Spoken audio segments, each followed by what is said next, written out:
sa mga air signs. So, ayan guys, meron lang ako guys announcement, no? So, babalik na tayo guys sa ating elemental, no? Elemental. Kasi guys, mahirap po talaga, sa totoo lang. Napakahirap, napakaraming energy na kailangan mong i-read araw-araw. So, ayun nga guys, ang gagawin ko na lang guys is, yung single sign natin is a weekly. Yes, babalik na tayo guys sa ating weekly reading and sa ating monthly. Yan na lang guys yung ating gagawing single sign. Okay? So, tignan natin air sign. Gabay kapalaran mo ngayon.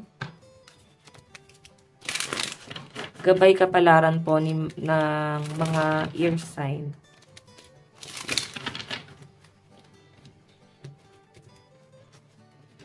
Okay.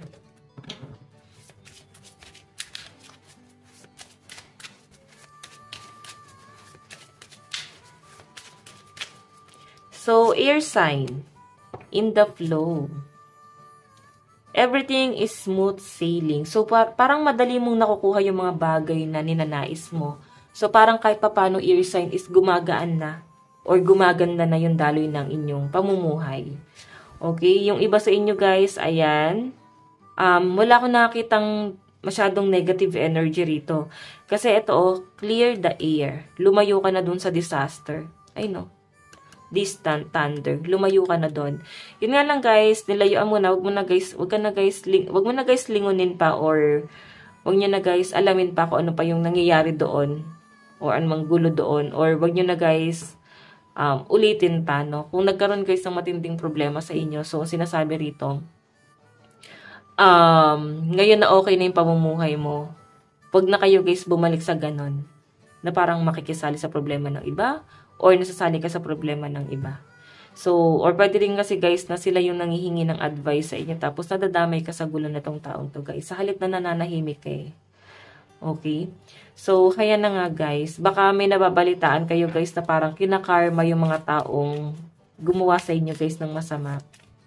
May nangyayaring hindi maganda sa kanilang buhay. Okay? Pero mas malinaw na pinapakita sa akin guys, ayaw nyo na guys masyadong stress. Nandun guys sa point na parang go with the flow na lang yung mga air sign. Sobrang kontento yung energy na nasasagap ko sa inyo. So, meron tayo guys, wise leader, no? You are beacon for others. Matalinong leader ang mga air sign. So, maraming tao guys ang tumitingala sa inyo. Kumbaga, ikaw yung role model nila. Pwede kasi guys na ano ba to, may position ka sa work, sa trabaho mo, mataas ang position mo, or pwedeng mas magaling ka pa sa boss mo. 'Di ba? May mga ganun guys eh, hindi nabibigyan ng chance, pero sa totoo lang guys, mas magaling or mas matalino pa sila sa head. I think may ganun. Ganun yung sitwasyon mo rito guys. Okay, so tingnan pa natin. Maraming humahanga sa mga ear sign ngayon. So guys, meron tayong surrendering to the journey. Release control. 'Di ba? Puro release, puro pag-iwas, puro paglayo. Sa pinapakita sa akin, ear sign, napakagaan na ng energy mo kasi parang wala ka nang iniisip na problema. Okay, hindi ka na masyadong nai-stress sa problema ng ibang tao. Siguro mas pinili na rin talaga ng mga ear sign ang payapang pamumuhay or dumistansya sa maraming tao. So parang sinasala nyo eh. Parang kontento na kayo guys sa kukonte pero masaya kayo. At hindi kayo guys binibigyan ng stress. Sa pinapakita sa akin dito ear sign, mukhang mas nagpo-focus ka rin sa pamilya mo. Sila lang yung pinagtutuunan mo ng pansin. Tapos yung person mo. Then yung goal mo. Goal mo sa buhay. Okay? Napakatahimik ng energy na nasasagap po sa inyo. Siguro masyado ka lang private din ngayon. Ear sign. I know. Passion and pleasure. Tingnan pa natin guys.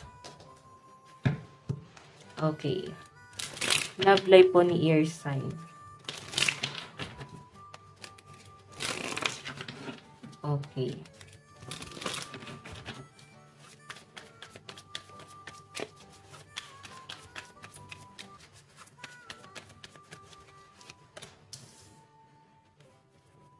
Okay, ano to? Apprentice of Gems. Ace of Gems. Ace of Pentacles. Okay, so pagdating sa love life mo guys, ay parang bigla akong natahimik dito ha. Ano ba to? Tahimik yung love life mo? Hindi kayo nag-uusap? Or ganito kayo guys magtampuhan? Walang pag-uusap? Kasi parang ayaw nyo naman guys palakihin yung problema eh. Kaya parang ano lang kayo, pauhupain nyo lang muna yung tension sa pagitan yung dalawa. Ganon. Okay? So, tignan natin guys, meron tayong death, let go. Parang meron kayo guys, pagsisisi. Or pwedeng na-let go nyo na guys yung mga negative. Negative na tao sa buhay mo. Negative masyado yung person mo. So, maaaring nagtapos na to or tinapos mo na. Yung iba sa inyo guys, maaaring moving forward na, nag-move on na, tinatanggap nyo na sarili nyo na talagang hanggang dun na lang. Okay na, no? Kasi parang dinipensahan mo yung sarili mo eh. Alam mo sa sarili mo na tama yung ginagawa mo. Alam mo na may mali dun sa connection yung dalawa. So, kung makita nyo guys, ayan no, Ace of Pentacles to. Wala kang panghihinayangan kasi ikaw, meron kang panguhugutan or meron kang sariling source of income. Hindi ka dedepende rito sa taong to. So, wala kang panghihinayangan kasi parang hawak mo pa rin yung alas. Ganon. So, meron kayo guys, conflict ng person mo or pwedeng, hindi naman siya guys ganon ka-alarming kasi yung napakatahimik nga lang ng pagtatala nyo. Hindi lang talaga kayo guys nag-uusap. Pero parang magkasama. Parang magkasama kayo sa bahay pero hindi kayo guys gano'n nag-uusap. Pwedeng meron kayo guys pinagtalunan. Hindi kayo guys nagkasundo. Yun yung nasa sense ko rito. Okay? So, tignan natin guys. Pagdating naman sa inyong pera at trabaho. Meron tayo guys curiosity. So, yung iba sa inyo guys, ayun ba, curious ka, gusto mo maka-experience ng something new, or pwedeng, ano ba to, like, gusto mo ng bagong profession. Naisip mo na parang gusto mo ng course na ganon, mag-change ng course, mag-shift ng course, ganyan. Okay, or pwedeng magpapalit ka ng trabaho, dahil nga guys, naku-curious kayo. Okay? Or pwedeng bagong source of income to guys, ay nandito yung determination mo eh. So, sa pinapakita sa akin ear sign, maaring gusto mong itry yung ganong klase ng kung paano kumita. Kasi pwedeng nakita mo sa ibang tao, ay, effective sa kanila. Ang galing na parang gumaganda yung source of income nila, tuloy-tuloy, walang pangamba. So, sa pinapakita sa akin guys, parang gusto nyo rin guys itry. Okay, and parang gagawin niyo talaga siya, guys. Hindi lang, guys, basta itatry. Kasi nandito yung determination mo, eh. Dahil nga curious ka. Okay, wala kasi, guys, mangyayari kung hindi sisimulan. So, sa pinapakita sa akin, guys, meron kang sisimulan dito. Okay? Tignan pa natin. Restriction. Meron lang talaga, guys, nagpipigil sa inyo. Kung hindi nyo, guys, magawa yung bagay na yan. So, maring sa tahanan. Okay, ayan, no? Nafe-feel siguro guys ng mga ear sign na merong pipigil sa inyo or kukontra sa inyo or sila guys yung possible na sumira doon sa sisimulan nyo. Okay, ano ba to? Kamag-anak? May mga inggit? Pwedeng sa pamilya lang din. Again sila doon sa gagawin yung plano sa buhay nyo. Lalo na kung ito naman guys ay pagkakakitaan. Ayaw nila guys ng plano mo. Okay, basta may kukontra dito guys sa pinapakita sa akin. Maganda sana siya, guys. Pero yun nga, may kukontra. Okay, so, tignan natin, guys. Advice mo. Lucky number mo, 13, 7, and 15, 16. Okay. Advice. Ayan yung 16, ha? Baka sabihin nyo naman. Advice. Ear sign, meron tayong embrace the flow of life. So, wag ka masyadong ma-pressure. Nakakita ko yung pressure mo, eh. Enjoy mo lang, ear sign. Okay? Mag-enjoy ka lang sa buhay mo. And parang napakagaan naman guys ang pamumuhay na nakikita ko sa inyo. Wala masyadong stress. Okay? Si person mo kung hindi ka nag-usap, parang di mo naman din masyadong iniisip. Okay?